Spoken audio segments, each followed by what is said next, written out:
First case town 5 PS limits లో accuse మనం ఒక నలుగురు అక్యూజ్ ని పట్టుకున్నామండి. ముజీబ్ అహ్మద్, షేక్ నదీం, షేక్ జునైద్, షేక్ రెహమాన్ అనేవాళ్ళు.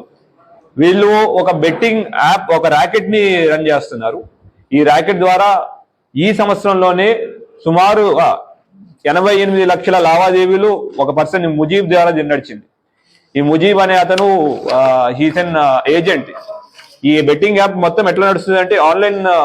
ఇతను ముజీబ్ అనే అతను ఎంతో ముందు పత్తాలు ఆడే అలవాటు ఉండేది. దాని ద్వారా ఇతను నాందేడ్ లో సచిన్ అనే అతని దగ్గరికి వెళ్ళి ఏజెంట్ గా అవ్వడం, తర్వాత ఏజెంట్ ఎట్లా యాడ్ చేయాలి, డబ్బులు ఎట్లా జనాలను ఎట్లా మభ్య పెట్టాలి, తర్వాత వాళ్ళని ఏజెంట్ ఎట్లా యాడ్ చేయాలనేది అంతా నేర్చుకుని ఇక్కడికి వచ్చి దాదాపు ఒక 1000 మంది దాకా యాడ్ చేశాడు. ఈ IPL సీజన్ లోనే మనకి 200 మంది యువకులు దాంట్లో బెట్టింగ్ డబ్బు, అంటే మన నిజామాబాద్ జిల్లాలో 200 మంది అమాయకులు పేద ప్రజల దగ్గర నుంచి ఈ డబ్బులు అంతా బెట్టింగ్ యాప్ లో పెట్టడం. వాళ్ళు పెట్టిన డబ్బులో ఇతనికి 7% కమిషన్ కింద, ఈ ఏజెంట్ కమిషన్ కింద ఇతను తీసుకునేవాడు. ఈ ఏజెంట్ ఎట్లా ఉంటుంది అంటే ఎవరైనా బెట్టింగ్ లో ఆ యాప్ లో డబ్బులు పెట్టాలన్నా కూడా, లేదంటే ఏమన్నా చేయాలన్నా కూడా ఈ ఏజెంట్ డబ్బులు ట్రాన్స్ఫర్ చేయాలి. ఆ ఏజెంటే ఆ యాప్ లో డబ్బులు పెడతా ఉంటాడు. ఈ డబ్బులన్నీ కూడా వేరే మెథడ్స్ లో ఈ సచిన్ అనే ధర్మాబాద్ లో ఉన్న అసలు మెయిన్ మాస్టర్ కంట్రోలర్ ఎవరున్నారో అతనికి వేరియస్ మెథడ్స్ లో పంపించేవాడు. ఫోన్ పే లో మీకు తెలిసిందే, ఫోన్ పే లో ఒక రోజుకి లిమిట్ ఎంత ఉంటుంది? ₹1,00,000. IMPS లో మన ఆన్లైన్ ట్రాన్స్ఫర్ లో 5 లక్షలు.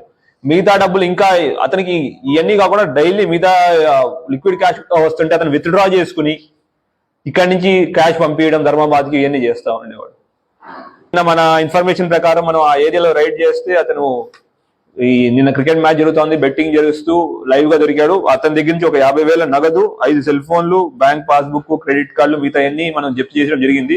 అతను తన కన్ఫెషన్ లో different apps, all panel exchange అని, 11X గేమ్ అని, గెట్ బెట్స్ 5673 అని, పరీ మ్యాచ్ అని, వెల్ బెట్ అని, VIP 777 అని, ఇట్లా తర్వాత APP భారత్ మట్కా అని, ఇట్లా డిఫరెంట్ వెబ్సైట్స్ ద్వారా యాప్ బెట్టింగ్ నడిపించేవాడని చెప్పాడు.